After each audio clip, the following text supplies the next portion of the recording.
नमस्कार दोस्तों, आज हम भस्त्रिका प्राणायाम के बारे में बात करेंगे। भस्त्रिका प्राणायाम करने के लिए तरीका है सिर्फ श्वास लेना और सहजतापूर्वक छोड़ देना। इसी को हम भस्त्रिका प्राणायाम कहते हैं। इसमें करने के लिए आप सुखासन, सिद्धासन, पद्मासन या किसी भी सुखपूर्वक आसन में बैठ के कर सकते हैं। सुबह ब्रह्म मुहूर्त में करने से हमको उत्तम लाभ की प्राप्ति होती है। जैसा कि मैं पहले भी बता चुका हूं अपने वीडियोस में कि कोई भी प्राणायाम करने के लिए आपको ब्रह्म मुहूर्त में करने से उत्तम लाभ की प्राप्ति होती है। और इसके अलावा आप दिन में अगर समय अभाव है तो दोपहर का खाना खाने के बाद में शाम के समय भी 4 घंटे के भोजन के 4 घंटे के अंतराल के बाद में कर सकते हैं। ये प्राणायाम अपन 3 से समय के हिसाब से देखा तो 3 से 5 मिनट तक हम लगातार कर सकते हैं। शुरू में 1 मिनट 2 मिनट ऐसे एक्सटेंड विस्तार करना होता है। इसमें सांस इसको 3 गति से हम कर सकते हैं, मंद गति, मध्यम गति और तीव्र गति से। जिनको हार्ट, हाई बीपी, हार्निया या और किसी की गंभीर समस्या है वो तीव्र गति से ना करें। जिनकी उम्र ज़्यादा है वो भी, उम्र दराज लोग भी इसको तीव्र गति से नहीं करना चाहिए। तो इसको करने का तरीका हम देखें। लंबा गहरा सांस लेना, 2 से 2.5 सेकंड में सांस को लेना, 2 से 2.5 सेकंड में सहजतापूर्वक सांस छोड़ देना।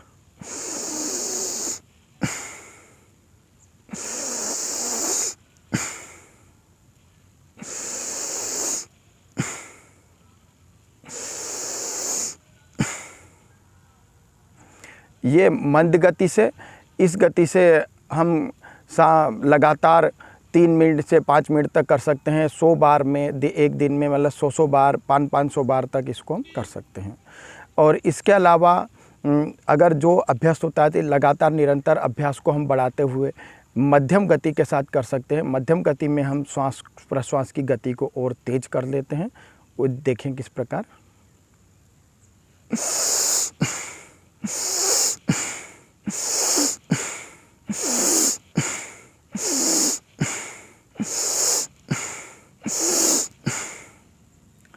ये सांस को लंबा गहरा सांस लेना और झटके के साथ सांस को छोड़ देना। लंबा गहरा सांस लेना और झटके के साथ में सांस को छोड़ देना।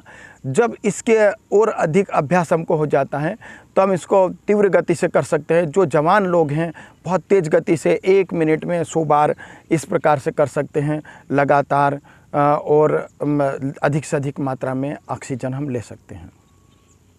तीव्र गति से करने के लिए ज़ोर से सांस लेना, लगभग 1 सेकंड में एक तीव्रता को हम पूरी कर सकते हैं।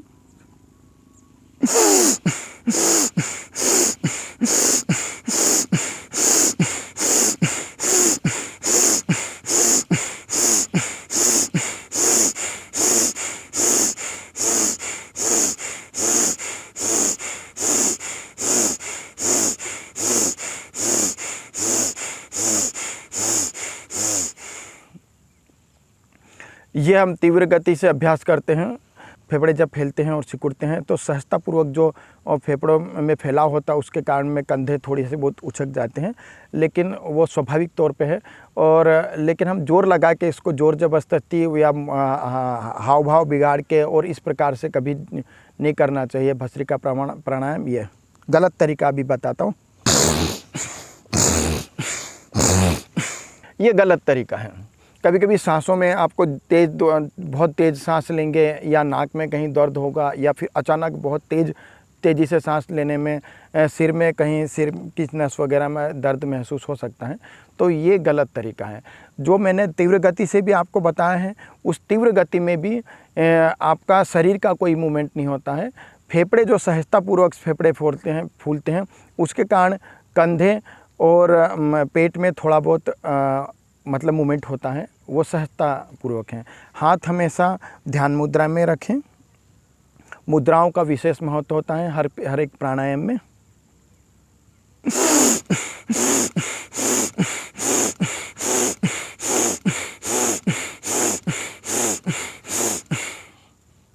इस प्रकार हम जब सांस लेते हैं तो एक सांस और ऑक्सीजन की मात्रा हम बहुत अधिक मात्रा में ले पाते हैं। एक एक श्वास प्रश्वास में 5000 से 10,000 ml तक हम ऑक्सीजन शरीर के अंदर लेते हैं और छोड़ते हैं, और कार्बन डाइऑक्साइड को छोड़ते हैं।